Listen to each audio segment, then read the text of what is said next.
বন্ধুরা কেমন আছো? আশা করি সকলেই ভালো আছো। আজকে আমি একটা নতুন ভিডিও নিয়ে চলে এসেছি। আজকে বানাবো ভাতের পকোড়া।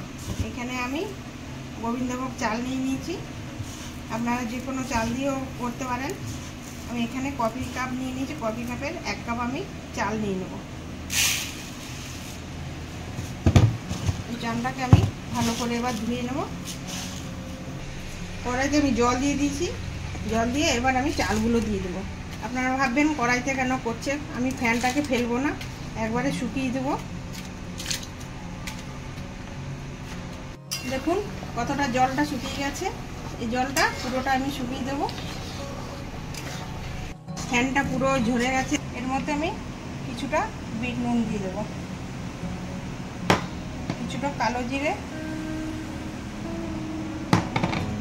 কিছুটা চিলি ফ্লেক্স দিয়ে ভালো করে আমি মেখে নেবো। এইভাবে ভালোভাবে মাখা হয়ে গেছে। এবার রোদে চলুন।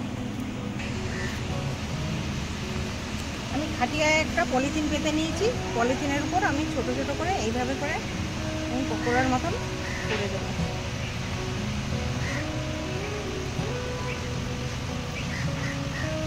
বাইরে খুব রোদ।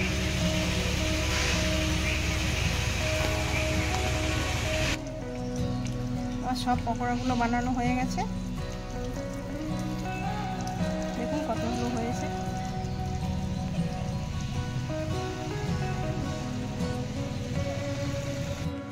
চার ঘন্টার মতন হয়েছে, রোদে দিয়েছিলাম। আর কিছুক্ষণ রোদে দেবো, আর কি সারাদিনই লাগবে। শুকিয়ে এসছে অনেকটা, দেখুন অনেকটাই শুকিয়ে গেছে। কতটুকু শুকিয়ে গেছে, পুরো একদিন লেগেছে শুকোতে। এবার চলুন ভেজে দেখাই। তেলটা গরম হয়ে গেছে, এবার আমি এগুলো দিয়ে দেবো।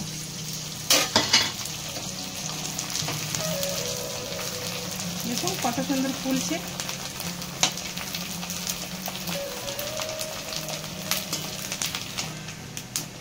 ভাজা হয়ে গেছে আমার, এবার আমি তুলে নিচ্ছি।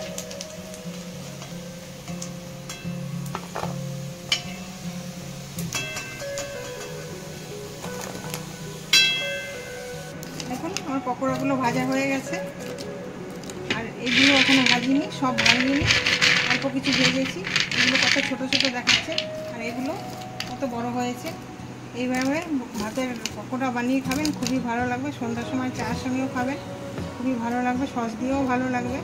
ভিডিওটা যদি ভালো লাগে লাইক শেয়ার কমেন্ট করবেন। ধন্যবাদ।